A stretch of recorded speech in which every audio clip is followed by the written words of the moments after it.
दूसरा राजा उसका 6वां अध्याय और उसकी 16 पंक्ति में। और यहाँ पे पढ़ते हैं, उसने कहा मत डर, क्योंकि जो हमारी ओर है वह उनसे अधिक है जो उनकी ओर है। यहाँ पे देखते हैं कि हम लोग ये एलिसा की स्टोरी है। और एक जगह पे वो रुका हुआ था, तो वहाँ पे क्या एक अरामी जो करके राजा था, वो एलिसा को मारना चाहता था। और उसने क्या किया कि जब रात को एलिसा सो रहा था, तो उसने सुबह होने से पहले ही उसके पूरे चारों ओर एकदम अपना जो सेना था राजा का उसने लगा दिया। और अब उसने क्या सोचा कि अब जो एलिसा है उसको मारने के लिए, क्योंकि जो एलिसा इजराइल का भविष्यवक्ता था और परमेश्वर उसको हर एक बातें बताया करता था। यहाँ पे 6 के बारे में लिखा है, एलिसा जो इजराइल में भविष्यवक्ता है वह इजराइल के राजा को भी बातें भी बताया करता है जो तू शयन की कोठरी में बोलता है। यहाँ पे देखते हैं कि एलिसा जो वहाँ का भविष्यवक्ता है, तो परमेश्वर उसको हर एक छोटी छोटी बातें, गुप्त की बातें भी बताया करता था। अगर राजा कुछ मन में भी सोचता था तो वो भी परमेश्वर एलिसा को बताया करता था, है ना। यहाँ पे लिखा हुआ आप लोग देख सकते हैं कि जो तू शयन की कोठरी में बोलता है, वो भी परमेश्वर हर एक छोटी छोटी बात को एलिसा को बताता था। और वो क्यों ऐसा करता था, आज हम लोग वो देखते हैं। क्योंकि एलिसा जो था वो परमेश्वर का भय मानने वाला व्यक्ति था, है ना। परमेश्वर का आदर करने वाला व्यक्ति था। और वो हर समय पहले परमेश्वर को पूछता था, परमेश्वर से बातें करता था, तब वो कोई काम किया करता था। और ये लोग देख, वहाँ पे वचन भी लिखा है, उसने कहा मत डर, क्योंकि जो हमारी ओर है। ये लाइन बहुत इंपॉर्टेंट है। क्यों उसने क्या कहा, मत डर। उसने किसको कहा, वो जो उसका दास था, उसका जो चेला था, वो उसको बोलता है कि मत डर, है ना। और यही बहुत मायने रखता है। क्यों, क्योंकि जो एलिसा था वो किसका भय मानता था, परमेश्वर का भय मानता था। भले उसके सामने पूरी सेना थी, उसके सामने पूरी फौज थी, फिर भी उसको किसी चीज़ से उसको डर नहीं था, क्योंकि उसको मालूम था कि जो उनकी ओर है और जो मेरी ओर है वो कहीं महान है ना। रोमियो के 8:31 में लिखा है कि अगर परमेश्वर मेरी ओर है तो मेरा विरोधी कौन हो सकता है ना। और कोई भी मेरा विरोधी नहीं हो सकता। क्यों, क्योंकि परमेश्वर मेरी ओर है ना। और इस वचन में देखते हैं कि एलिसा को मालूम है कि परमेश्वर मेरे साथ खड़ा है ना। परमेश्वर मेरी रक्षा के लिए है, तो मुझे किसी चीज़ से डरने की जरूरत नहीं है। हम लोग दाऊद के बारे में देख सकते हैं कि जो इजराइल सेना थी और जो फलिस्तियों के सामने थी, इजराइल सेना फलिस्तियों से नहीं डर रही थी, वो एक व्यक्ति से डर रहे थे, और वो था गोलियत, है ना। पहला शमूएल के 17 अध्याय में लिखा है कि वो गोलियत से डर रहे थे, और वो सिर्फ एक ही व्यक्ति से डर रहे थे, पूरे फलिस्तीन सेना से नहीं, लेकिन सिर्फ गोलियत से। क्यों, क्योंकि गोलियत दिखने में बहुत लंबा था, 9 फुट का था, हट्टा कट्टा था, ऊंचा था, और वो क्या ऐसा टोप वोप सब पहना था, उसको कोई मार नहीं पाता था, है ना। और उसने क्या किया, पूरे इजराइल को ललकारा कि कौन है जो मेरे को मार सकता है ना। तो देखते आई थिंक 17 साल का बच्चा था, और वो दाऊद था। वो वहाँ पे जाके उसके सामने खड़ा था और कहता है कि परमेश्वर मेरी रक्षा करता है। उसने क्या कहा कि जब मेरे भेड़ों को भेड़िए या सिंह खाने के लिए आते थे तो मैं उनकी रक्षा करता था। वो शेरों से भी नहीं डरता था, वो भालुओं से भी नहीं डरता था, किसी चीज़ से नहीं डरता था। क्यों, क्योंकि उसको मालूम था कि परमेश्वर उसका रक्षक है ना। और जो दाऊद था वो परमेश्वर का भय मानता था। और देखते कि वो गोलियत के सामने जाके खड़ा हो जाता है। क्यों, उसको मारने के लिए। उसको डर नहीं है। क्यों, क्योंकि परमेश्वर उसके साथ खड़ा है। और वो वहाँ पे गोलियत को कहता है ना, कि तूने जीवते परमेश्वर की सेना को ललकारा है ना। कौन से परमेश्वर, जीवित परमेश्वर, है ना। वो मरा हुआ नहीं है, लेकिन वो जीवित है ना। तो हमें भी क्या होता है कि हमारा लाइफ में भी क्या होता है कि हम परमेश्वर से नहीं डरते, बाकी हर एक से डरते हैं, परमेश्वर से नहीं डरते हैं। क्यों, क्योंकि हम गलत करने जाते हैं तो डर नहीं लगता है, डर नहीं लगता। क्यों, तभी हम बुराई में चले जाते हैं। जब मैं परमेश्वर से नहीं डरता हूँ तो मैं बुराई के मार्ग में आराम से जाता हूँ, लेकिन जब मैं परमेश्वर से डरता हूँ तब मैं बुराई के मार्ग में नहीं जाता। मुझे क्या होता है कि मुझे लोगों का डर रहता है कि लोग मुझे देखेंगे तो क्या बोलेंगे, है ना। लोग मेरा न्याय करेंगे। छोटी छोटी बातों में मुझे लोगों से डर लगता है, लेकिन छोटी छोटी बातों में परमेश्वर से डर नहीं लगता। जैसे झूठ बोलना, चोरी करना, है ना। परमेश्वर को समय न देना भी चलता है, है ना, वहाँ पे भी एक उसको रिस्पेक्ट नहीं देते, परमेश्वर को आदर नहीं देते। अभी प्रार्थना नहीं किया, ठीक है कोई बात नहीं, शाम को कर लूँगा, शाम को नहीं किया, चलो कोई बात नहीं, सुबह कर लूँगा, है ना। यही सोचते सोचते मेरा जो दिन है, समय है, वो निकल जाता है और मैं परमेश्वर को समय नहीं देता। और ऐसा कर करके धीरे धीरे धीरे धीरे परमेश्वर से हमेशा दूर चला जाता हूँ। नीति वचन एक साथ में लिखा है ना कि परमेश्वर का भय मानना बुद्धि का मूल है, आरंभ है ना। इसको लिखने वाला सुलेमान राजा जो बहुत बुद्धिमान था, है ना, देखते कि वो अंत के दिनों में कैसे धीरे धीरे धीरे धीरे परमेश्वर से दूर हो गया। सोचो कि एक लिखने वाला भी बहुत बुद्धिमान है, फिर भी वो परमेश्वर से दूर जा रहा है ना। उसको मालूम है कि परमेश्वर का भय मानना, उसकी जो पिता था दाऊद था, उसको बचपन से उसको ये शिक्षा देता था कि तू परमेश्वर के साथ चलना, परमेश्वर की हर एक बातों को मानना, परमेश्वर की प्रीति रखना, दाऊद उसको सिखाता था। लेकिन जो सुलेमान था वो अपने अंत के दिनों में धीरे धीरे धीरे गलत करते गया। क्यों? क्योंकि वो परमेश्वर के पास जाने से बंद कर दिया, है ना। फिर परमेश्वर से डरना बंद कर दिया, और वो उसके जीवन की कमजोरी थी कि वो परमेश्वर से धीरे धीरे धीरे दूर हुआ। वैसे मैं भी अगर मैं आज परमेश्वर के पास नहीं जाता, सुबह सुबह नहीं जाता, तो धीरे धीरे धीरे मैं भी क्या परमेश्वर से बैक स्लाइडिंग होता, दूर चले जाता, है ना। ये प्रॉब्लम होता है कि मैं परमेश्वर का भय नहीं मानता। अय्यूब के 28 में लिखा है कि ये पढ़ते हैं अय्यूब उसका 28 और उसके 28 में,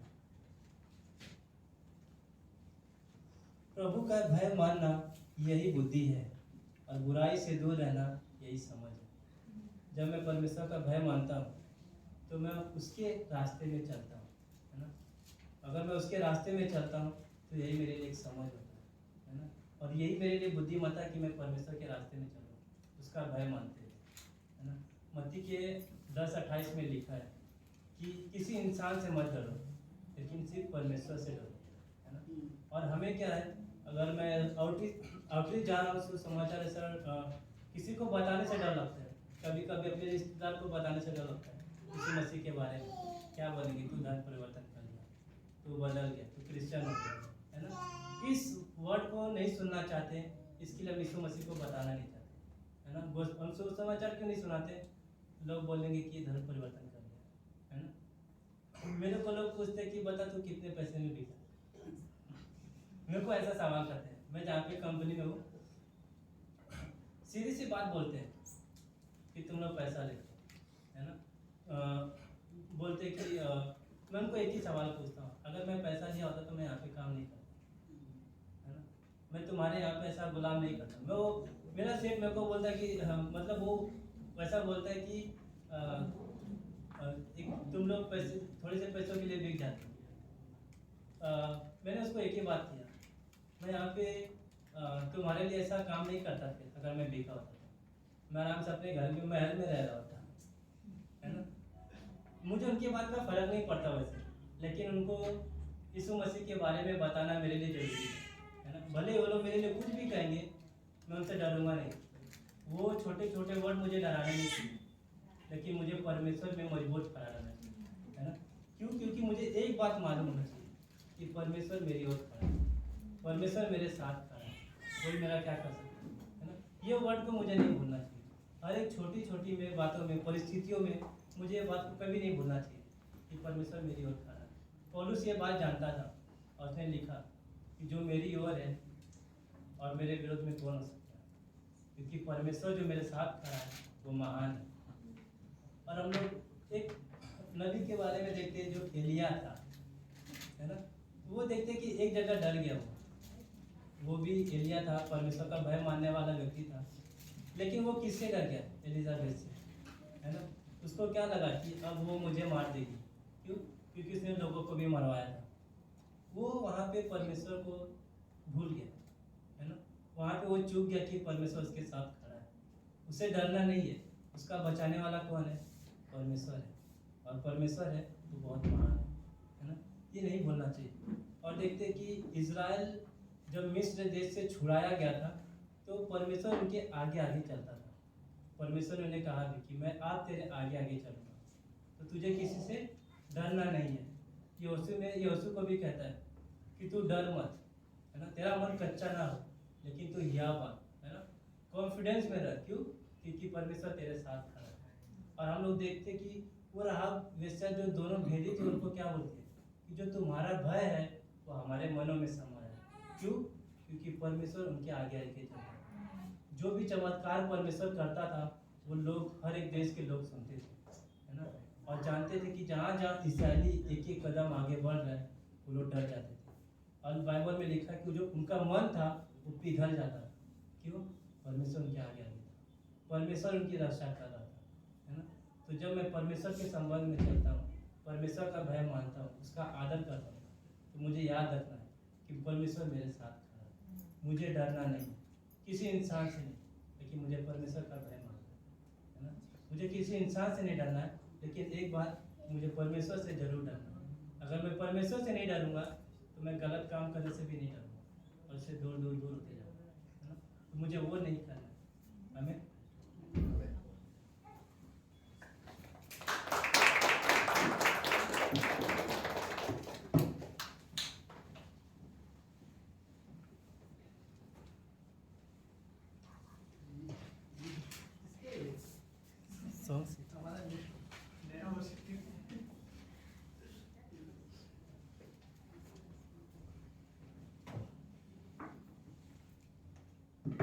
ओके, बस हम अपनी जगह पे खड़े होते हैं।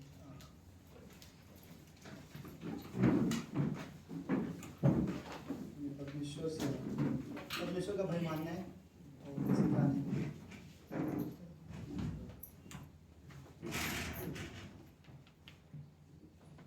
ओके, मैं एक पंक्ति आप लोगों के साथ शेयर करना चाहता हूँ।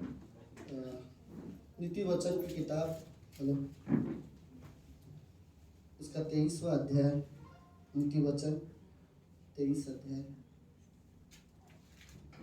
और उसकी 26वीं पंक्ति।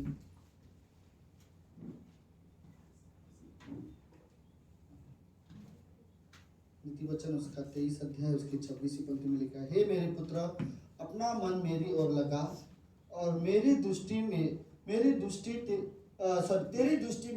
चाल चलन पर लगी रहे।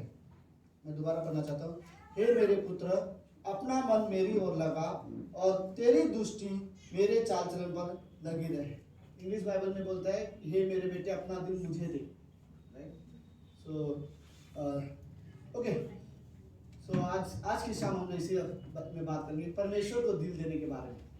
ओके, अगर परमेश्वर को सीरियसली मनुष्य से कोई चीज की इंटरेस्ट नहीं है, आपसे परमेश्वर को कुछ नहीं चाहिए सिवाय आपका हृदय। और अगर आपने अपना हृदय परमेश्वर को देते हो तो परमेश्वर बहुत सारी चीजें आपके जीवन में कार्य कर सकता है। अगर आपने अपना हृदय नहीं दे पाओगे तो परमेश्वर आपके जीवन में कुछ नहीं कर पाएगा। इसलिए परमेश्वर बोलता है, हे मेरे बेटे, अपना दिल मुझे दे। सवाल ये है, क्या आपने रियली कभी परमेश्वर को अपना दिल दिया? क्या सच में आपने अपना मन परमेश्वर की ओर लगाया है? देखो, अगर आपको लगता है खाली संडे के दिन वो लगाना पड़ता है तो आप गलत हो।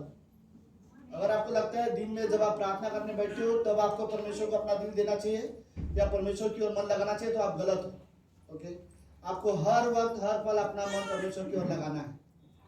तो सवाल ये, क्या हम रियली परमेश्वर को अपना मन देते हैं, अपना दिल परमेश्वर को देते हैं? ओके, लेट्स मैसेज से पहले हम दोबारा एक सॉन्ग करते हैं। ओके, सो विजय है हमारे बीच में। बाय द वे, हम कल से आते हैं आराधना करने के लिए, राइट? तो आप लोग रियली तैयार हो आराधना करने के लिए? सो ओके, लेट्स एक सॉन्ग हम लोग गाते हैं।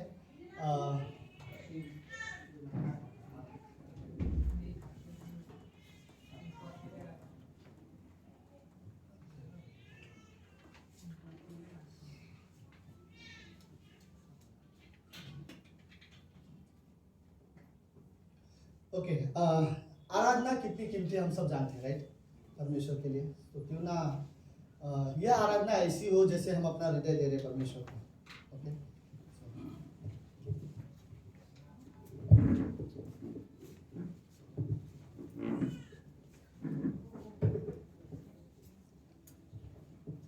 चेक। आप सब भी मेरे साथ जा सकते हैं। सबको गाना पता है, धन्यवाद के साथ सीखते जाऊँगा।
पर यही भरोसा मेरा,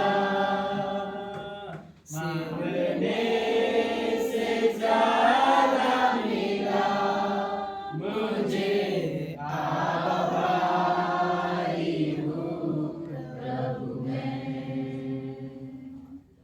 धन्यवाद के साथ स्तुति गाऊंगा, हे यीशु मेरे खुदा।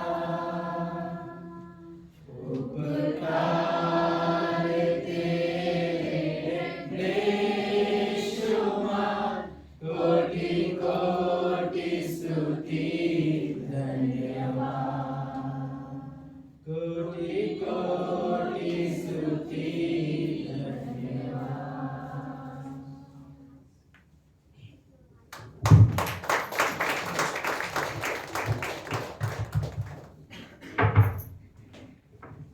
ओके, प्रार्थना करते हैं। प्रभु यीशु, हम धन्यवाद देते हैं आज के दिन के लिए और सुंदर समय के लिए। हाँ प्रभु, मांगने से ज़्यादा मिला है। क्रूस की घटना जब हम याद करते हैं प्रभु, हमने किसी ने नहीं मांगा था, लेकिन आपको हमारी ज़रूरत पता थी और मांगने से ज़्यादा हमें मिला है।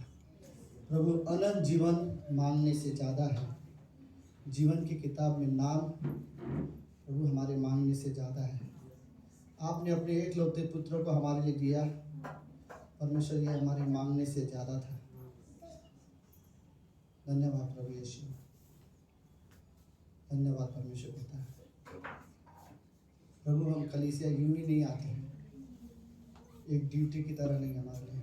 प्रभु, हम आपसे प्रेम करते हैं, हम आपके बलिदान को जानते हैं, इसलिए हम आपसे प्रेम करते हैं प्रभु, इसलिए हम कलीसिया आते हैं। प्रभु, आज की शाम हमें रियली सिखा प्रभु कि हम सिर्फ क्रिश्चियन बन के नहीं रहना चाहते गॉड, हम रियली चाहते कि अपना दिल आपको दे, हम अपना मन आपकी ओर लगाना चाहते हैं। प्रभु, इस दुनिया में मैं भी शायद ऐसे क्रिश्चियन है जो क्रिश्चियन है लेकिन मन संसार की ओर लगा हुआ हो। प्रभु, मैं भी शायद हम में से भी वो हो सकता है, लेकिन प्रभु हम प्रार्थना करते हैं गॉड कि हम आपकी ओर देखना सीखें, हम अपना मन आपकी ओर लगाएं, क्योंकि आपसे बेहतर इस दुनिया में और कोई चीज़ नहीं है पिता। धन्यवाद पिता परमेश्वर इस शाम के लिए। प्रार्थना यीशु मसीह के नाम से करते हैं, आमीन। आमीन। आप सभी बोल सकते हैं।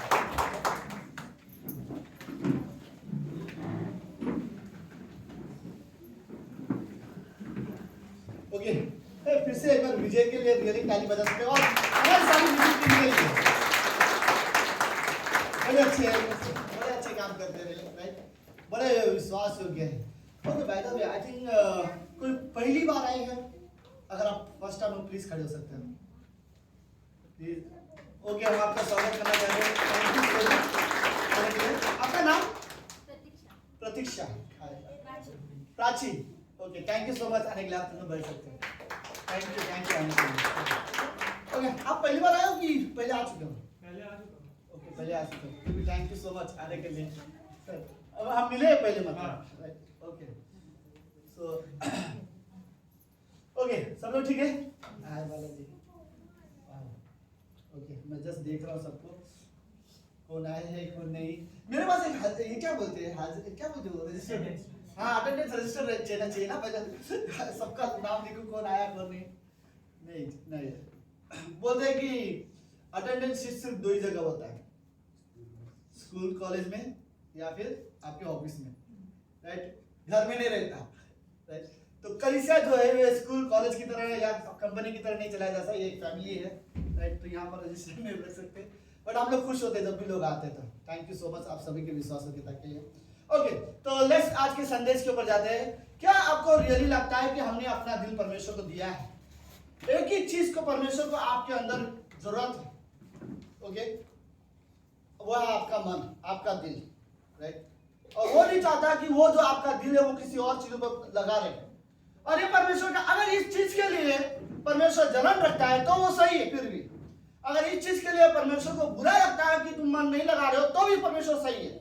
परमेश्वर को बुरा लगता है तुम परमेश्वर की ओर नहीं ध्यान दे रहे हो तो परमेश्वर का राइट है, उसका जलन रखना भी सही है, उसका नाराज होना भी सही है।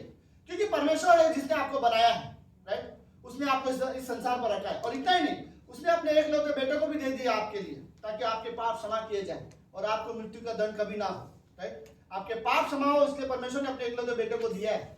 और उसके बाद परमेश्वर चाहता है कि तुम अपना मन परमेश्वर की ओर लगाओ, ना कि संसार की किसी और चीजों पर। अगर तुम संसार की किसी और चीजों पर तुम मन लगाते हो और इसके बाद परमेश्वर को नाराज होता है या परमेश्वर को जलन होती है, तो वो सही है, राइट? तो परमेश्वर को अधिकार है, लेकिन परमेश्वर को रियली बहुत इंटरेस्ट है आपके हृदय से। वो रियली नहीं चाहते कि आपका मन कहीं और लगा रहे, ओके? परमेश्वर चाहता है कि आपका मन परमेश्वर की ओर लगा रहे। इसलिए नीति वचन के 23 अध्याय 26 बोलता है, हे मेरे बेटे। मुझे वर्ड बहुत पसंद है, हे मेरे बेटे। ऐसा कोई नॉर्मल व्यक्ति भी परमेश्वर आपको नहीं समझता कि तुम एक आम इंसान हो और मैं परमेश्वर, नहीं। परमेश्वर बोलता है, हे मेरे बेटे, राइट? ये वर्ड बड़ा अच्छा लगता है, हे मेरे बेटे, अपना मन मेरी ओर लगा, राइट? मेरी ओर ध्यान दे, मेरे ओर फोकस रख। मैं क्या चाहता हूँ उसके बारे में सोच, मेरे क्या योजना बनाए तेरे लिए उसके बारे में सोच, मेरी क्या इच्छाएं है तेरे जीवन के लिए उसके बारे में सोच, राइट? अपना ध्यान मेरी ओर लगा, हे मेरे बेटे, राइट? हाँ, इस संसार में कई बार ऐसा चीज होता है कि हम परमेश्वर के अलावा हमारा ध्यान कहीं और रहता है। कई बार जरूरी आप ये मत सोचो कि संडे को जब हम चर्च में रहते हैं तभी हमें परमेश्वर की ओर ध्यान लगाना है, तभी हम परमेश्वर को आराधना के समय ही हमें परमेश्वर को दिल देना है, ऐसा जरूरी नहीं है, राइट? आपको अपने जीवन में हर वक्त परमेश्वर को अपना हृदय देना है, राइट? और परमेश्वर को आपको परमेश्वर को और क्या बोलो, परमेश्वर को इंटरेस्ट है, बोलो कि वो आपके वो चाहता है कि आप अपना दिल उसे दो। ओके, बाइबल में एक छोटी सी कहानी है, मैं आपके सामने वो पढ़ना चाहता हूँ। मरकुस के 10वें अध्याय में, ओके? मरकुस का किताब उसका 10वां अध्याय में 17वीं पंक्ति से एक अच्छी कहानी है जो मैं आप लोगों के सामने बताना चाहता हूँ। ओके, सब लोग ठीक है? यस। ओके, लेट्स, सबको दिखा दे रहा है? ओके, मरकुस का 10वां अध्याय उसकी 17वीं पंक्ति में ये एक धनी व्यक्ति के बारे में बात करता है, ओके? ओके, जब वो निकलकर मार्ग में जाता था, कौन? यीशु मसीह, ओके? ओके, जब वो मार्ग में जा रहा था तो एक मनुष्य उसके पास दौड़ता हुआ आया। अब ये मनुष्य कौन है? धनी व्यक्ति। ओके, पहला आंसर गलत होगा तो इसकी सोचो नहीं, अब कैरेक्टर में 2 ही लोग हैं, ओके? तो ओके, जब वो निकलकर मार्ग में जा रहा था तो एक मनुष्य उसके पास दौड़ता हुआ आया और उसके आगे घुटने टेककर उससे पूछा, हे उत्तम गुरु, अनंत जीवन का अधिकार होने के लिए मैं क्या करूं? कुछ ट्रांसलेशन बोलता है, अनंत जीवन पाने के लिए मैं क्या करूं, राइट? यीशु मसीह के पास एक तो पहले वो दौड़ते हुए आया, धनी इंसान है, फिर यीशु मसीह के सामने घुटने पे आ गया, दोनों पैर घुटने पे रखकर यीशु मसीह को फिर सवाल पूछता है, राइट? हे उत्तम गुरु, अनंत जीवन पाने के लिए मैं क्या करूं? ओके, अगली पंक्ति क्या बोलती है? यीशु ने उससे कहा, तू मुझे उत्तम क्यों कहता है? कोई उत्तम नहीं है, केवल एक, अर्थात परमेश्वर। अगर सच में कोई उत्तम है तो वो परमेश्वर है। अगली पंक्ति क्या बोलता है? तू आज्ञा को जानता ही है, हत्या न करना, व्यभिचार न करना, चोरी न करना, झूठी गवाही न देना, छल न करना, अपने पिता और अपनी माता का आदर करना। ये तो तुम्हारी व्यवस्था में दिया गया है, राइट? ये नियम को तू जानता ही है। इसी पंक्ति में उसने उससे कहा, हे गुरु, इन सब बातों को मैं लड़कपन से ही मानता आया हूं। मतलब ये सारी बातें मैं बचपन से मानते आया हूं, ओके? कहीं ना कहीं से पता था कि कुछ आज्ञाएं काम करने के बावजूद भी मैंने अभी तक अनंत जीवन नहीं पाया है। उसे अभी भी डर था कि मैंने अनंत जीवन नहीं मिला मुझे, ओके? ये किसी पंक्ति क्या बोलते हैं? यीशु ने उसको दृष्टि करके उससे प्रेम किया और उसे कहा, इससे प्रेम किया का मतलब ये है, सुनो, ओके, ये कहानी में दोबारा एक बार बताऊंगा, पहले पढ़ लेते हैं, ओके? यीशु ने उससे दृष्टि करके उससे प्रेम किया और उससे कहा, तुझ में एक बात की घटी है। इस कमरे में सब लोग हैं?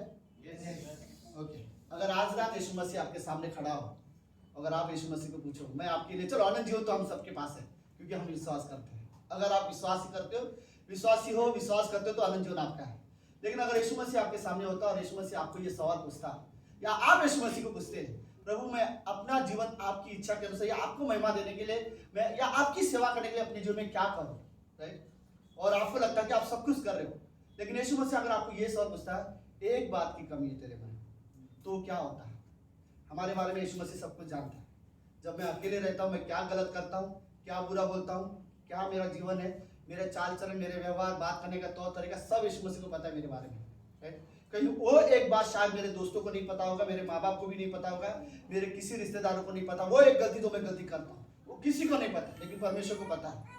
कहीं ऐसा ना हो कि वही चीज परमेश्वर मेरे सामने लाके मुझे बोले एक चीज की तेरे अंदर कमी है।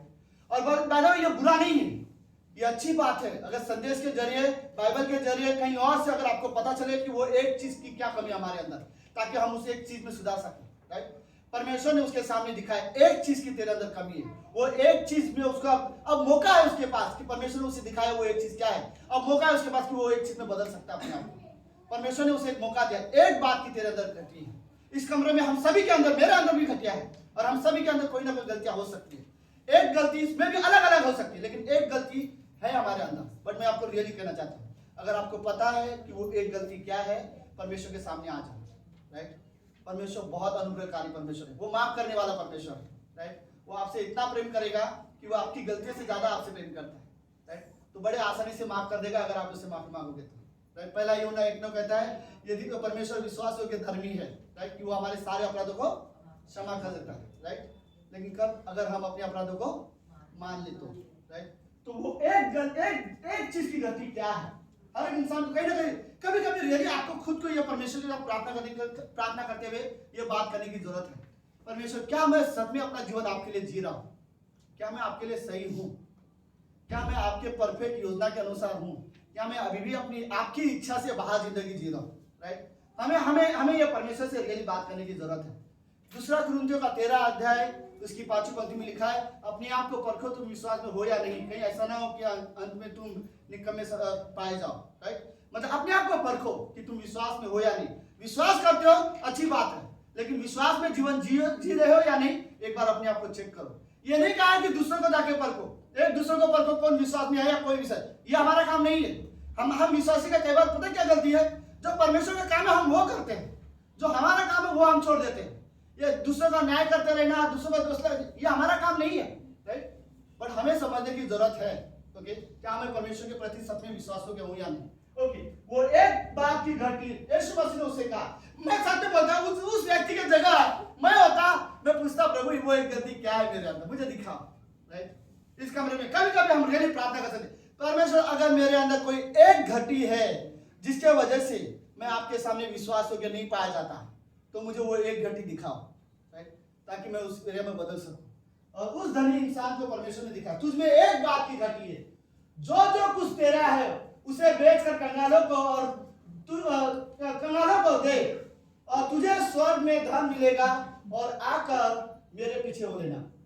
थोड़ा सा ध्यान दो, मैं दोबारा मैं पूरा कहानी अब नहीं एक्सप्लेन करूंगा क्योंकि मुझे पता कहानी सबको पता चल चुका है, लेकिन जो वर्ड है पहला, यीशु ने उस पर दृष्टि करके उससे प्रेम किया, एक्चुअल मतलब ये है। ओके, कहानी ऐसी, धनी इंसान यीशु मसीह के सामने आया, बोलते हैं अनंत जीवन पाने के लिए क्या करूं उत्तम गुरु। ओके, यीशु मसीह बोलता तुझे तो व्यवस्था पता है, माता पिता का आगे का पालन करना, चोरी मत करना, हत्या मत करना, व्यभिचार मत करना। लड़का खुश हो जाता, बोलते प्रभु ये बात तो मैं बचपन से मानते आया। अब यीशु मसीह उसकी ओर देखता है और फिर बोलता है उससे देखा, उसकी ओर देखकर उससे प्रेम किया। मतलब क्या पता है, यीशु मसीह ने उसे देखा, उसके पास जाता है, उसे गले लगाता है, राइट। और उससे प्रेम करने का मतलब ये है कि बताता है कि मैं तुझसे कितना प्रेम करता हूँ। और प्रेम करने के बाद अब यीशु मसीह बोलता है सुन, तेरे अंदर एक चीज की कमी है, जो कुछ तेरा है उसे बेच के कंगालों को दे दे। क्यों ये बात यीशु मसीह बोलने से पहले उसे प्रेम करता है? ताकि वो लड़का सोचे कि मुझे क्यों इस चीज को छोड़ना है, परमेश्वर मुझसे प्रेम करता है, राइट। यीशु मसीह ने आज्ञा देने से पहले दिखाया मैं तुझसे प्रेम करता हूँ। जब प्रेम यीशु मसीह का वो देख पाएगा तो उसके बाद उसे आज्ञा मानना आसान हो जाएगा। लेकिन वो लड़के का जो ध्यान था, वो लड़के का जो मन था, वो उसके धन और उसकी संपत्ति पर इतना लगा था कि वो वहां से उदास होकर चला गया। अगली पंक्ति क्या बोलती है? ओके, इस बात से उसके चेहरे पर क्या आ गई है? उदासी। उसे उदास होने की क्या जरूरत थी जब उसको पैसा देना नहीं था तो, राइट। इस बात से उसके चेहरे पर उदासी छा गई है और वो शोक करता हुआ चला गया क्योंकि वो बहुत क्या था? धनी था। ओके, सुनो, कोई भी व्यक्ति यीशु मसीह के पास आया वो कभी उदास नहीं हुआ, पता है।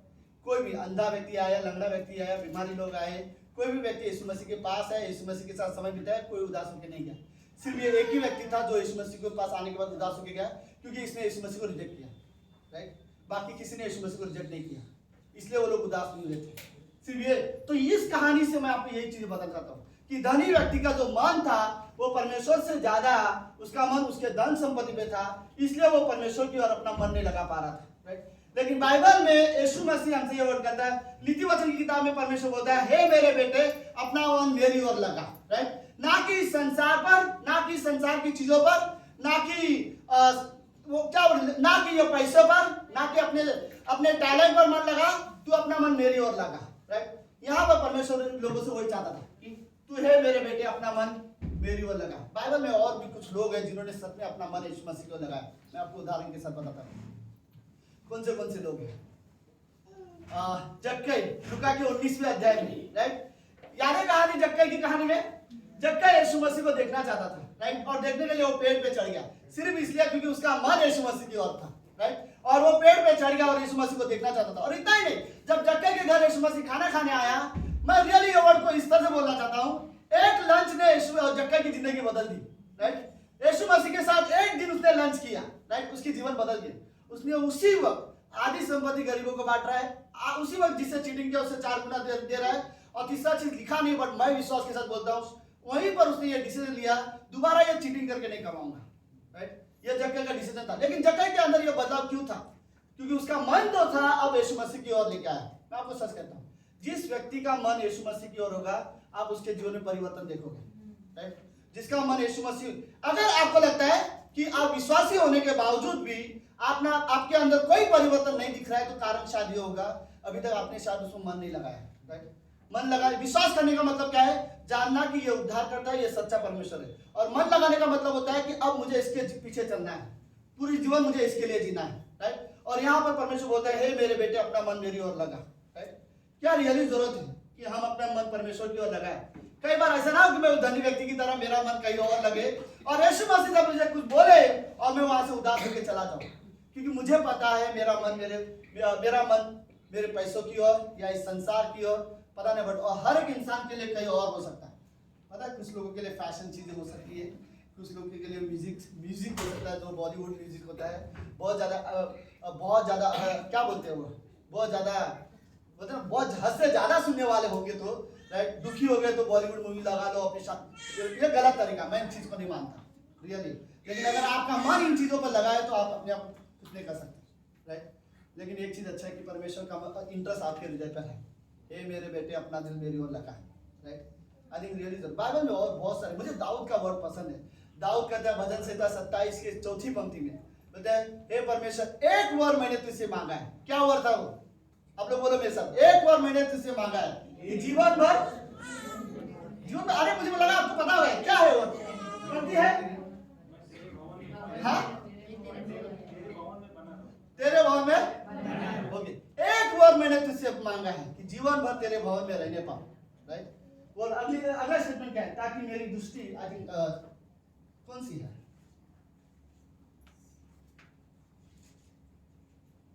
भजन संहिता का 27 अध्याय उसकी 4थी पंक्ति में लिखा है, एक वर मैंने यहोवा से मांगा है, उसी के यत्न में लगा रहो कि मैं जीवन भर यहोवा के भवन में रहने पाऊं, जिससे यहोवा की मनोरथा पर दृष्टि लगा पाऊं। मतलब पता क्या है? मैं परमेश्वर की उपस्थिति में रहूं और परमेश्वर की सुंदरता पर अपना मन लगाते रहूं, राइट, कि परमेश्वर कितना सुंदर है। परमेश्वर की मनोरथा का मतलब पता क्या है? कि वो कितना ज्यादा प्रेम करता है, वो कितना दयालु है, वो कितना अनुग्रहकारी, एक जो स्वभाव है उसके मनोरथ है, अच्छी बात है, राइट। परमेश्वर की एक अच्छी बातों पर मैं अपना मन लगाना चाहता हूँ। मैं जानना चाहता हूँ वो कितना पवित्र है, राइट, वो लोगों के लिए क्या कर सकता है, वो उसने लोगों के लिए क्या किया है, वो लोगों से कितना प्रेम करता है। ये सारी चीजें जानकर मैं चाहता हूँ कि मैं अपना मन परमेश्वर की ओर लगाना चाहता हूँ, राइट। तो दाऊद बोलता है, दाऊद के ये वर्ड है, और यहाँ पर मुझे लगता है दाऊद ने अपना मन परमेश्वर की ओर लगा दिया था, राइट। और बाइबल में और भी कई सारे ऐसे लोग हैं जिन्होंने अपना मन पूरी तरह से परमेश्वर की ओर लगाया है। मेरे पास कुछ उदाहरण है। मत्ती के 9वें अध्याय में मत्ती का जीवन है, जिसमें मत्ती ने खुद मत्ती पता है टैक्स कलेक्टर का काम करता था, और उसका काम था वो चुंगी लेने वाला, और वो अपने काउंटर में खड़ा था। यीशु मसीह आता है काउंटर पर और मत्ती को बोलता है, हे मत्ती मेरे पीछे बोले। और मत्ती ने यीशु मसीह को देखा और यीशु मसीह वहां पे रुका भी नहीं, यीशु मसीह वहां से तुरंत निकल गया और मत्ती ने तुरंत वो सब छोड़ा और उसके पीछे पीछे चला गया। मुझे ये कहानी पसंद है। उसने उसी वक्त वो नौकरी छोड़ा, वो जगह छोड़ा और उसने देखा कि यीशु मसीह से बुला रहा है, वो उसके पीछे चला गया, राइट। मैं भी शायद इसलिए क्योंकि उसने अपना मन वहां पर लगा लिया था, राइट। तो अगर आप यीशु मसीह की ओर मन लगाओगे, यीशु मसीह के पीछे जाना आपके लिए बड़ा आसान हो जाएगा, राइट। मत्ती के लिए बड़ा आसान था, वो नौकरी थी, एक तरह से वो नौकरी गवर्नमेंट नौकरी जैसी नौकरी थी, राइट। लेकिन वो नौकरी छोड़कर वो यीशु मसीह के पीछे जा रहा है, राइट। ओके, वो पापी स्त्री सबको पता है किसने इत्र का बॉटल यीशु मसीह के पैरों पे डाल दिया था। ओके, इस कहानी को जरा सा कुछ कहानी हम लोग सिर्फ पढ़ते हैं, लेकिन कुछ कहानी में सीरियसली जरा सा इमेजिन करके सोच सकते हैं। एक स्त्री है जो व्यभिचार करती थी, व्यभिचार मतलब सबको पता है, चलो लेट्स वो वेश्या का काम करती थी, और फिर वो स्त्री वेश्या का काम करके वो क्या बोलते हैं इत्र जमा करती थी, और उसने जो बॉटल में इत्र जमा किया था वो इतना था कि उसका 1 साल की कमाई का पैसा था वो। और जिस दिन वो यीशु मसीह को जानती है, वो उस घर में यीशु मसीह के पास आती है, और भी बहुत सारे लोग बैठे हैं, यीशु मसीह के पैरों के पास जाके वो गिर जाती है और जोर जोर से रोती है। वो अपने आंसू को रोक नहीं पाती है, और उसके जो आंसू से यीशु मसीह के पाँव पे गिरने लगते हैं, उसे वो बात लग के बुरा लगता है कि मेरे आंसू यीशु मसीह के पाँव में है। वो अपने बाल लेती है, राइट। हर स्त्री घूंघट उठ के लेती है, उसने अपने घूंघट हटा दिया और उसने अपने बाल लिया और यीशु मसीह के पाँव पोंछती है। सारे लोग देख रहे हैं। अरे मैं बात सीरियस में कहना चाहता हूँ, एक स्त्री के लिए ये बहुत बड़ी बात होती है कि वो अपने बाल किसी आदमी के पैर पोंछने के लिए इस्तेमाल कर रहे हैं, राइट। ये बहुत आदत, वो बोलते ना, उसने अपना रिस्पेक्ट के बारे में कुछ नहीं सोचा, मेरा रिस्पेक्ट, सेल्फ रिस्पेक्ट क्या, तो कुछ नहीं।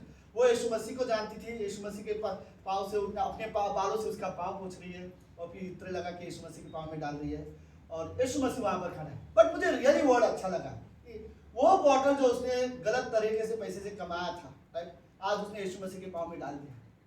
कहने का मतलब क्या था उसे, प्रभु अब मैं आपको जानती हूँ, अब मैं आपकी ओर मन लगाना चाहती हूँ, अब मैं इसके लिए नहीं जीना चाहती, दोबारा मैं ये गलत तरीके से पैसा नहीं कमाना चाहती, और जो मैंने कमाया भी था वो प्रभु यीशु मैं आपके पैर के पास डाल के आ रहा हूँ, राइट। अब मैं इसके अब मेरा जीवन ये नहीं रहेगा, राइट, कि मैं इस तरह से व्यभिचार करके मैं पैसा कमाऊँ, ये अब मेरा काम नहीं रहेगा।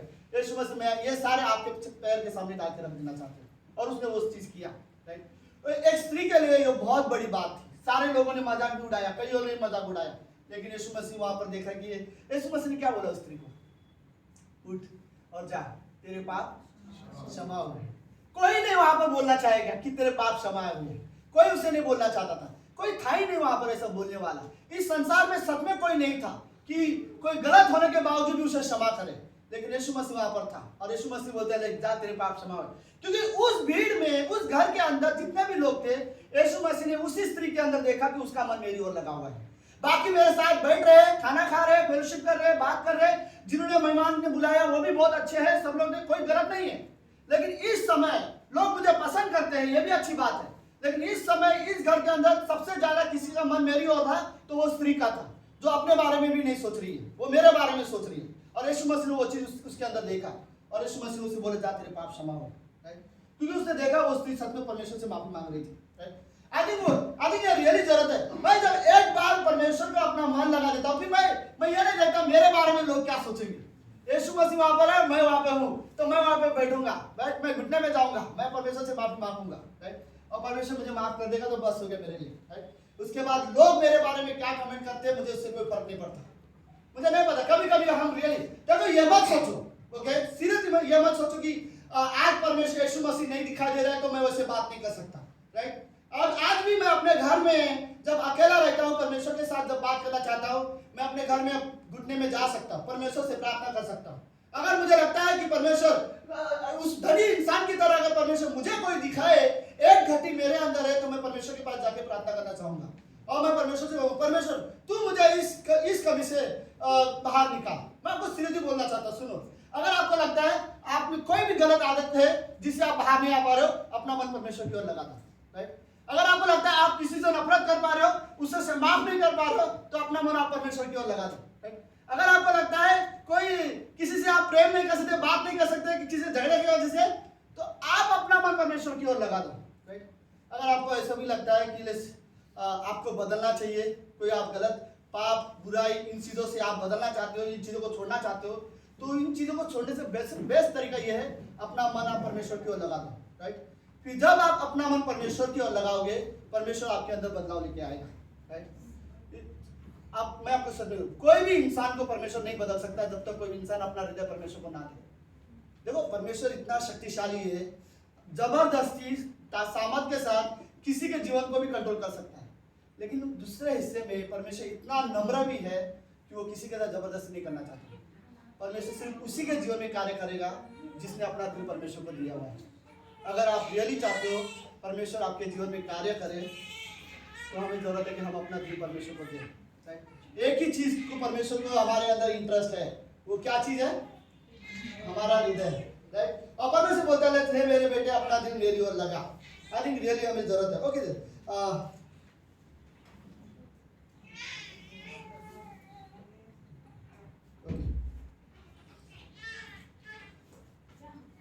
परमेश्वर की ओर अपना दिल लगाना, राइट। दिल लगाने का दिल देना का मतलब है लेट्स ये दिल में भी हमारा पता क्या होता है कि कई चीज़ों पे लगा हुआ रहता है।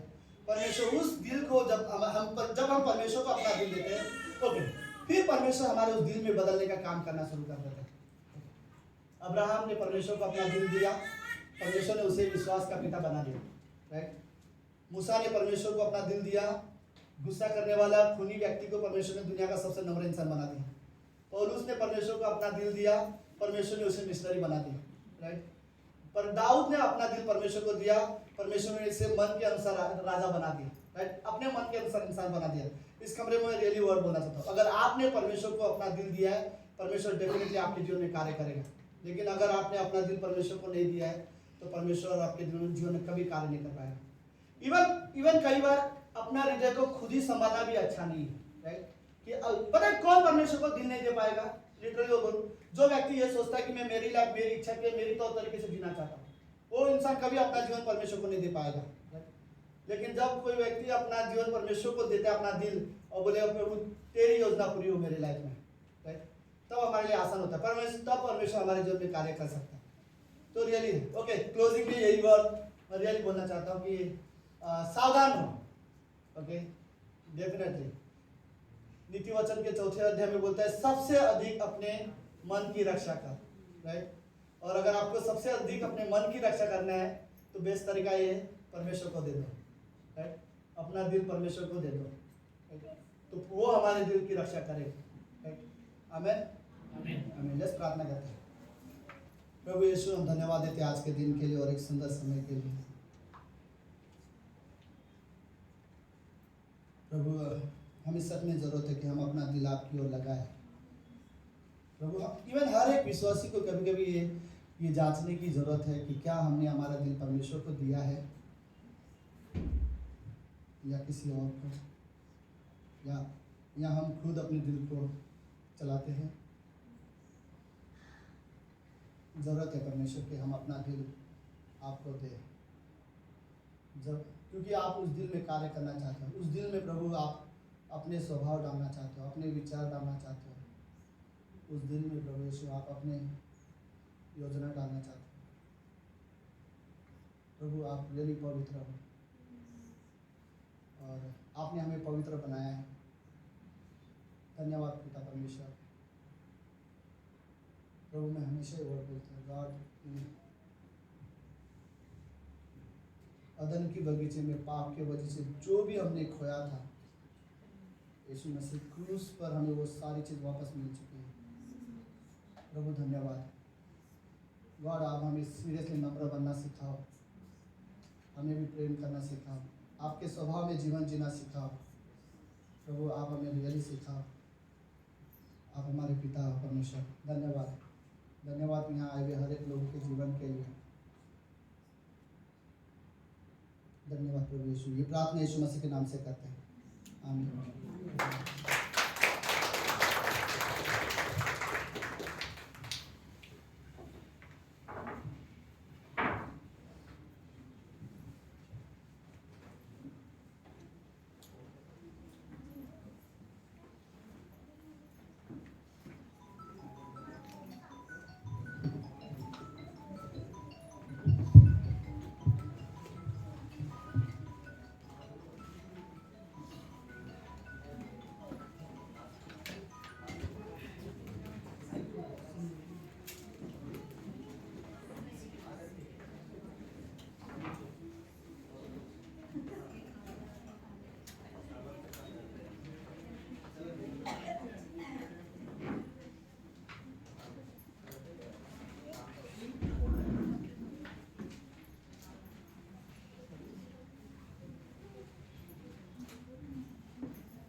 चेक। आइए हम सब अपने स्थान पे खड़े हो सकते हैं।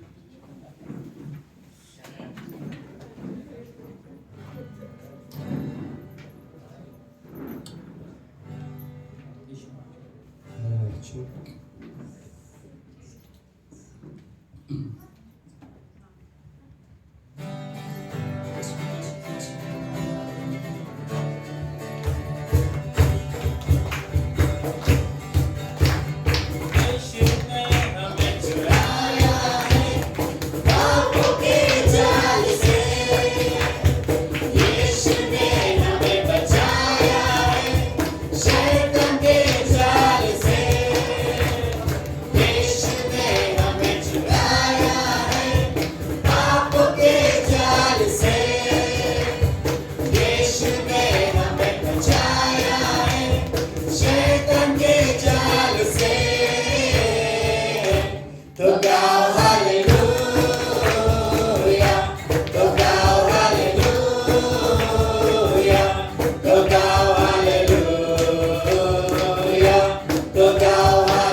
धन्यवाद देते परमेश्वर, इतना अच्छा आपका महिमा हो यीशु मसीह। हम प्रार्थना करते हैं, हम प्रार्थना करते हैं कि यीशु मसीह जो संदेश आपके द्वारा हमें मिला इसके लिए हम धन्यवाद देते हैं यीशु मसीह।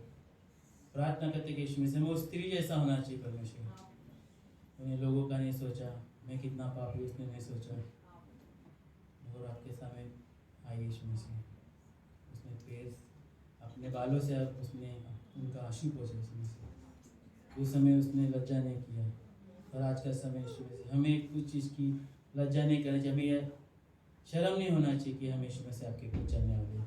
धन्यवाद देते कि यीशु मसीह इतना अच्छा मैसेज, बहुत सारी चीज़ पास्टर ने बोला, उसके बारे में हम धन्यवाद देना चाहते हैं और हम और जानना चाहते हैं यीशु मसीह। इसके लिए हम प्रार्थना धन्यवाद देते हैं कि यीशु मसीह इतना अच्छा समय दिया, लोग आए, यीशु मसीह जो भी तकलीफ था, जो बीमारी, जो भी चीज़ होगी भी आज सब के सब इसमें चर्च में, इसके लिए हम धन्यवाद देना चाहते हैं। और आज का दिन हम सबको ब्लेस करना, इसमें जो भी दे रहे इसके लिए हम प्रार्थना, आगे का दिन भी अच्छा हो, हमें विश्वास है। यीशु मसीह के नाम से सुने उनको, आमीन।